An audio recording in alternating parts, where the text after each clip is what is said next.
Welcome coaches to the web tutorial on zone defenses. Before I get started, I just wanted to tell you that I don't think it's a good idea to start implementing a zone defense if you have really young kids, like around 12 and under. At this age, you should stress the fundamentals of playing solid man-to-man defense. This will really help your kids advance to the next level. Now at the high school level, I think playing some type of zone defense can really give offenses trouble. When is playing zone a good idea? Playing a zone defense has lots of advantages. Some of these advantages include, number 1, it can cover up for your team's weaknesses. If you have a pretty slow team, then by simply allowing your players to play certain spots on the floor instead of defending quicker or superior players, it can give your team a better opportunity to stop the opposition. Number 2, it protects the basket and forces outside shots. By playing zone, you can place multiple defenders in the paint and limit the offense's aggressiveness and turn them into passive outside shooters. Number 3, a zone protects your players from getting into foul trouble. By playing zone, your players have to focus on their area instead of their man, so it makes it easier to play help defense. Number 4, it keeps the offense off-balanced. By switching from a man-to-man to a zone, it will keep the offense off balance and force them to make multiple adjustments on the fly, which is normally a difficult thing to do.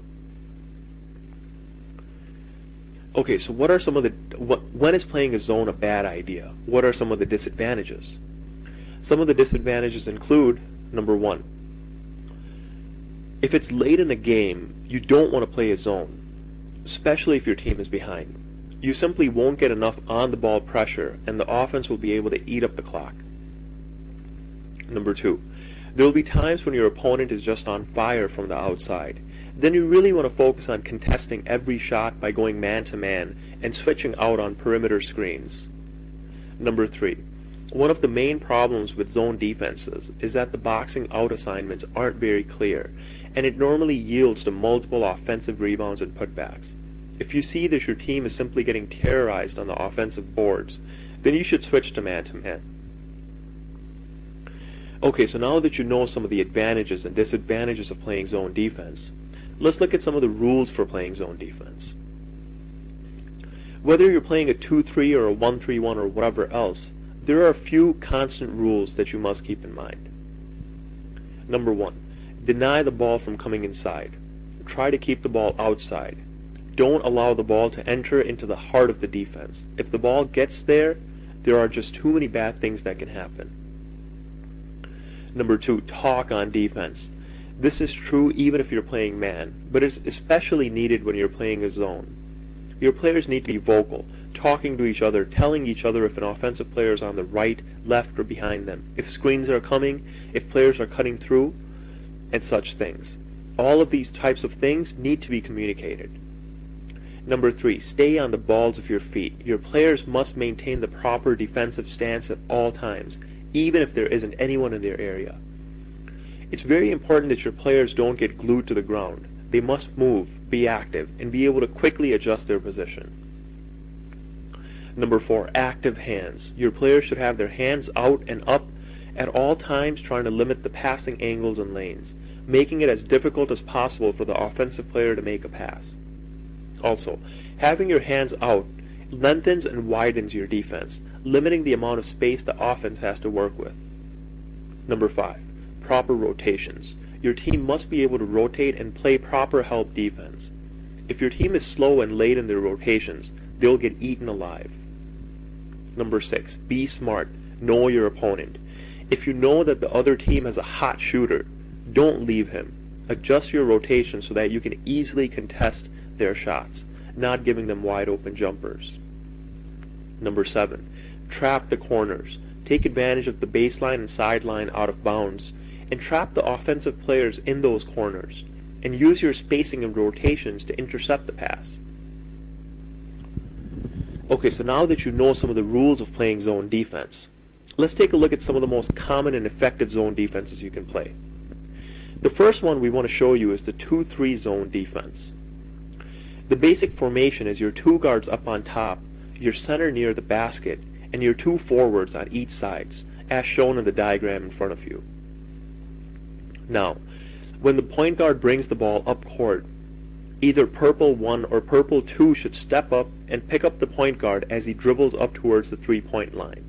You don't want to give them a wide open look at a three. In this case, purple 2 has picked him up and is playing basically man-to-man, while purple 1 is sagging off in their zone. Now, the ball is swung to the wing. So purple 4 has to come out for a second to guard player 2, until purple 2 can hustle over and take that assignment. Also, notice that along with purple 4, purple 5 and 3 also rotated over towards the strong side. So, now purple 2 is on player 2. Purple 1 is playing near the high post. Purple 4 slides down to play in between the corner and the paint. Purple 5 plays the low post, and purple 3 plays to protect the basket from any backdoor type plays. Now the ball is in the corner. So, purple 4 comes out to defend. Purple 5 should try to front the post player. Purple 2 now sags off player 2 to play help defense and discourage the pass into the high post. Purple 3 now protects the basket, and purple 1 tries to prevent any type of cross-court skip pass. As the ball swings, it is important for the guards to recover quickly, because good teams will try to attack the top of the zone with dribble penetration. The ball now swings to the opposite wing, so how do the rotations work? The same thing. Purple 3 will come out for a second to cover before purple 1 can move over to defend.